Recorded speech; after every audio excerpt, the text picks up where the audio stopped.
Ladies and gentlemen, this is part 2 of the Turnbuckle Club.Organa.com exclusive interview with Dan the Beast Severn. You brought up a good point that you're from the real world, and to me that's what added legitimacy to the world of sports entertainment. You mean guys like yourself, Brock Lesnar, Ken Shamrock. Here's my question. You're in the Hall of Fame at ASU, you're at the Hall of Fame for the UFC. Why has the WWE not called you yet? What's going on over there? Well, I don't know how long. Do they wait to induct people? Do they wait till people are done before they induct you? I don't know how to really answer that question. Do you think that there's a political game going on? Like, I'm surprised that we haven't seen anybody that has the UFC as their resume, under their resume as an inductee for the Hall of Fame. Is there any friction with any personalities back in the day, with any of the guys who might be? None that I'm aware of, Jimmy. I mean, the reality is I'm a big believer in the golden rule. Treat everybody else the same way you want to be treated, no better, no worse. But that's something that I don't think you really see that all that much in that world of professional wrestling. Because professional wrestling, it's very politically motivated. And it's a world of fantasy, because that's 34. Vince Mcmahon won the 98-pound weight class, so being saved in. So you see, even Jim Cornette at one point that he comes into the cafeteria, so he's part of the creative team, and he was just beside himself, and he's like, Dan, he goes, he's this creative team, he goes, he's big at the hits about the ass, they don't have a clue as to what to do with you. He goes, you're the greatest thing to ever hit professional wrestling. He says, you're a wrestler who can wrestle. He goes, we don't have very many of those. And you got legitimate credentials. The fact that you are the MMA champion, you are that throwback from days gone by. You are like a reincarnated Lou Thesz. He goes, you had the NWA belt was carried out to UFC number 5. In the octagon, I hold up both belts, the NWA belt and my UFC 5 title belt. So as much as they like to say that Brock Lesnar was the first, high-profile crossover, I did it almost 20 years before he did.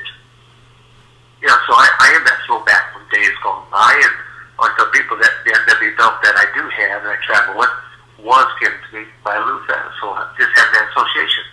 That makes me proud. I mean, because I met the man, broke business man, not just one occasion, but on multiple occasions, going over to Japan, working with the UWI company. So, just put that to answer your question, should I be there? By all intents and reasons, yes. Just for the sheer fact of what I have accomplished myself. But will I be? That I don't know, and will I lose any sleep over it? Nope. But I would be another cat if I was. And what was it like working with Vince McMahon? I mean, did he at all ever cross the lines with you? I mean, you hear about this all the time with the way he speaks to certain talents. What was it like working with him, and how were your interactions with Vince McMahon? I was going to say, well, the very first part I was, I met with him, and then met with Jim Ross, but a lot of my conversations were with Jim Ross after that.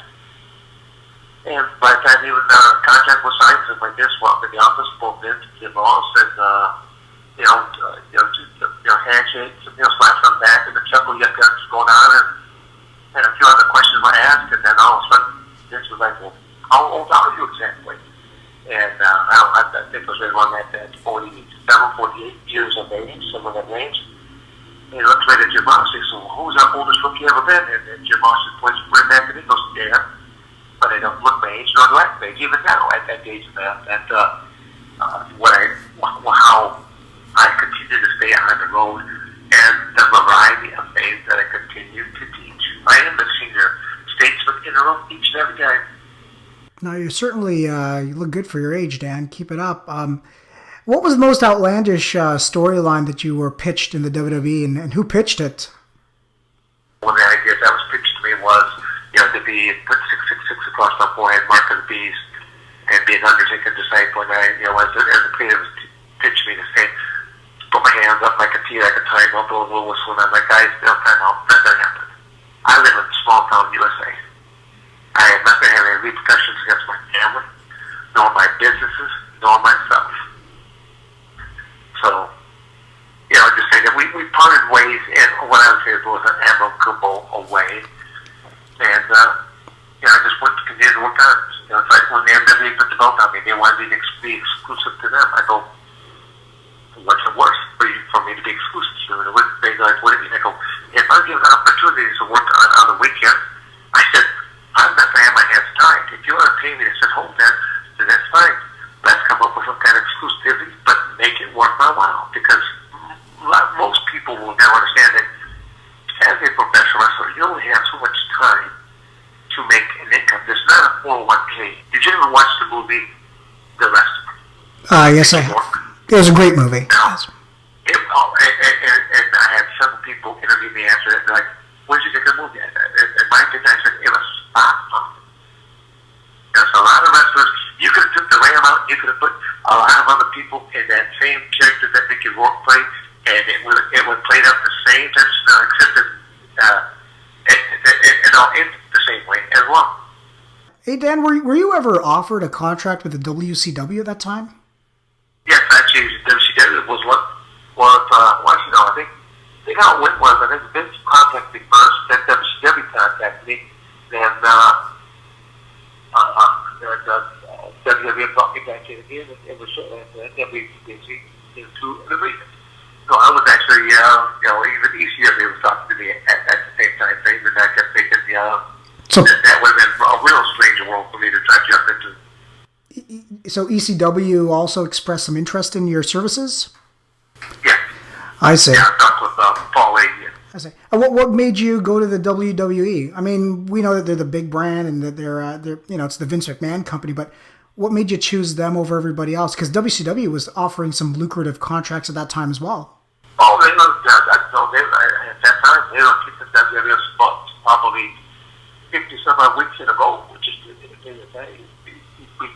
different types of viewership that come out. WCW was doing far better than what WWF was. I just think that they were the first one to come back and agree to my contract. It could have, I could have easily been at a WCW, but I wasn't. It worked out to be at WWF. Do you have anything that you want to tell your fans before we wrap things up around here? No, I just hopefully you enjoyed the interview. Get the chance to know a little bit more about the man they call Beast. The Beast has a lot of negative connotations. I always tell people I did not make it by the name. It was given to me by the legendary football player Jim Brown. When I was involved in the world of cage fighting world, and he was one of the play-by-play commentators. And when he first saw me, in his words, he said he did not think that much of me because and all these other fighters showed up wearing tank tops, sweatshirts, muscle guard, that kind of stuff. And here I am showing up wearing a sports jacket and a top. I really worked at Arizona State. I worked at Michigan State universities. I was a wrestling coach.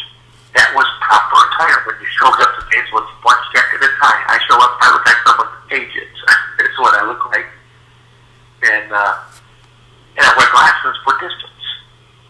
And so Jim Brown was like, he goes, I didn't really think that much into it. He goes, showed up with your sports jacket tie on. You take your glasses off, you take your sports jacket off. He says, it's kind of like watching Clark Kent morph into Superman.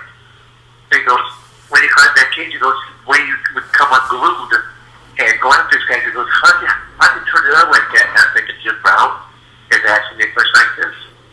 So I tell people that, in my opinion, he was the most punishing running back in the history of the NFL. But the person gave me by the name of the Beast. Now, the Beast has a lot of negative connotations. Anyone that knows me knows I'm not a negative person, I'm a positive person.